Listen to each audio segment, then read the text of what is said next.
Chuck here, back with Milton Daily Homes, and this is the third time I've recorded it because I keep going over time, so I'll try and make it brief. So there's 9 listings today, and the first one up is 281 Prosser. It's 277.9. It's an Ashfield cherry wood, something like, there's a bunch of names for it, and it's 1051 square feet. You got a kitchen, living, dining here. And then, it looks nice inside. They've done some tile upgrades, they've done some nice appliances, but beyond that, it's sort of standard. There's a little upgrade in the bathroom there with the countertop. It's a bit of a tricky location, and the other one with these models, there's been some low sales recently that have probably pulled the values down about 5 to 10,000, and a little bit less buyer demand than what we're seeing in the past for this particular model for some reason.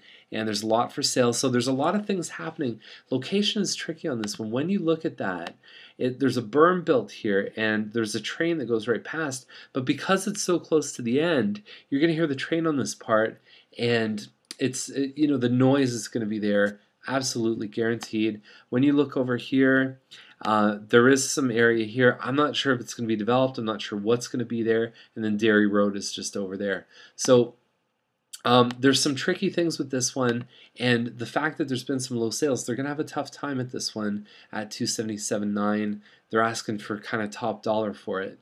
Borden Lane, I like this one for 2 reasons. Number one, the lot is 40 feet by 114. That's like Old Milton. Like it's a big piece of land, semi-detached, 1,700 square feet.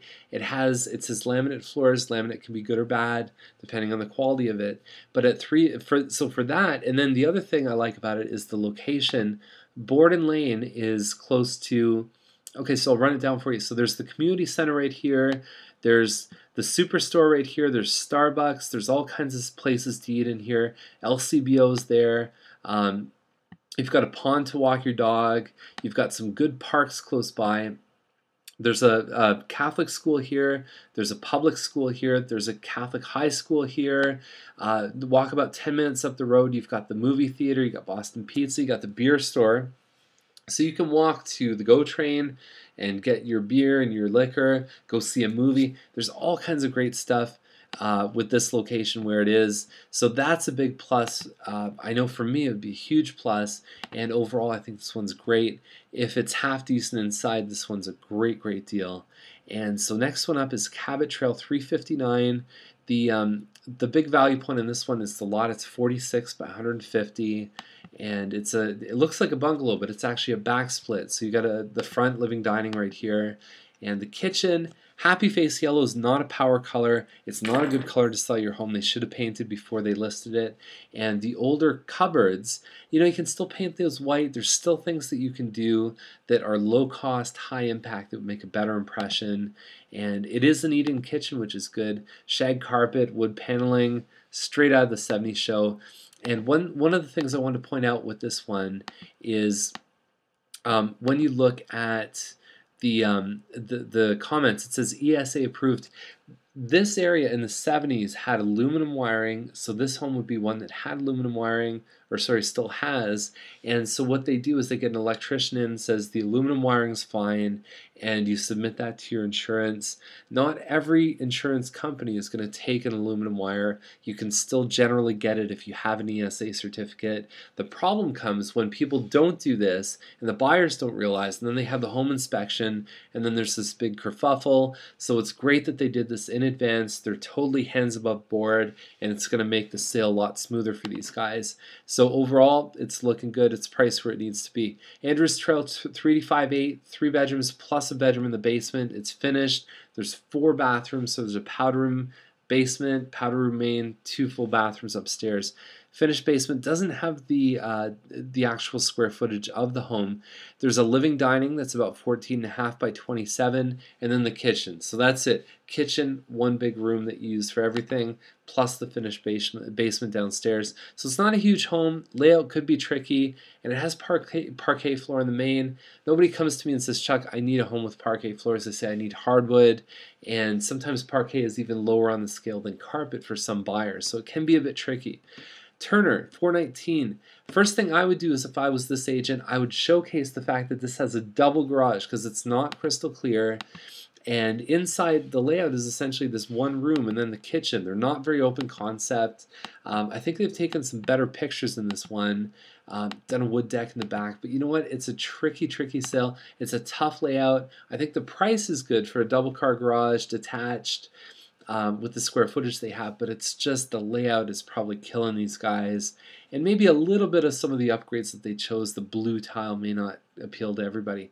Moorlands, okay, 50 by 120 foot lot, kind of a European design. You've got a double car garage. This is split level 2. Looks like original cabinets that they've just kind of varnished up and put a backsplash in. It looks like a white stove and stainless steel dishwasher. So I don't know if the kitchen really blows you away. Stairs up, stairs down, and you've got the front room there. You've got the basement.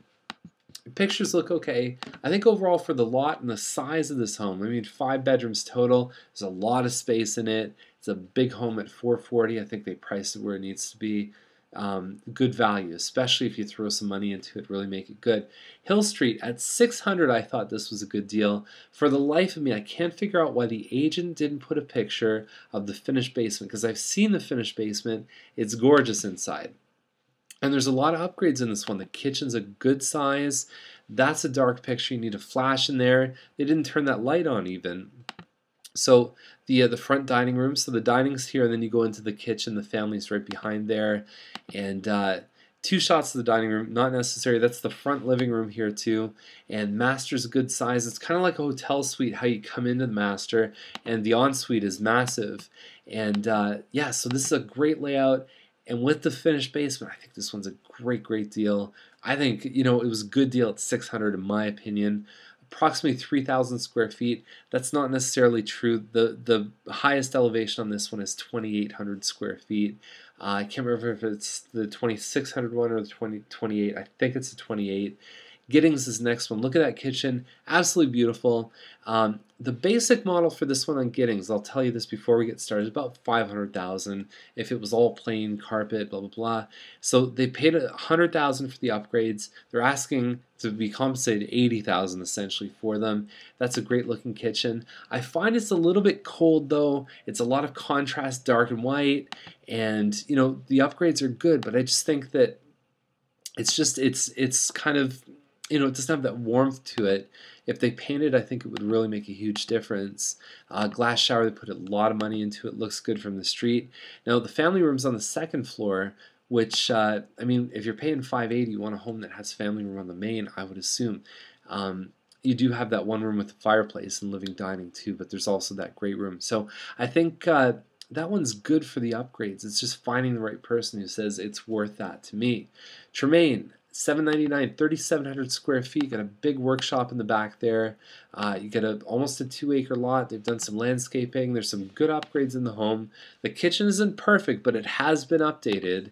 And you know, there's a great shot of the lot there too. Now the one thing to be aware of is on Tremaine, there's been 4 or 5 homes listed and or sold in the last month or two, and what's starting to catch some momentum is the idea that there could be an on-ramp at Tremaine and the 401 to accommodate some of the new development around Scott and you know, some of the stuff that's even coming down the road.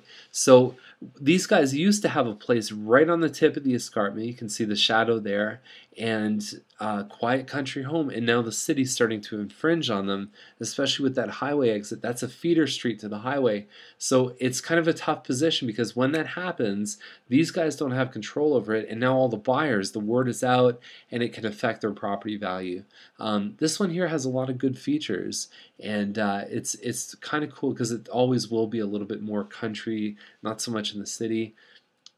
With that ramp though, it could really affect things. So that's our list for today. If you want to come to our buyer class, we're doing it this Saturday at 10:30. There's going to be some great information, so sign up on the site. If you can't make it, we're doing another one next Thursday in the evening. So you've got 2 different options, weekend or evening. Hope you can make it, and I will see you tomorrow with tomorrow's episode. Okay, bye.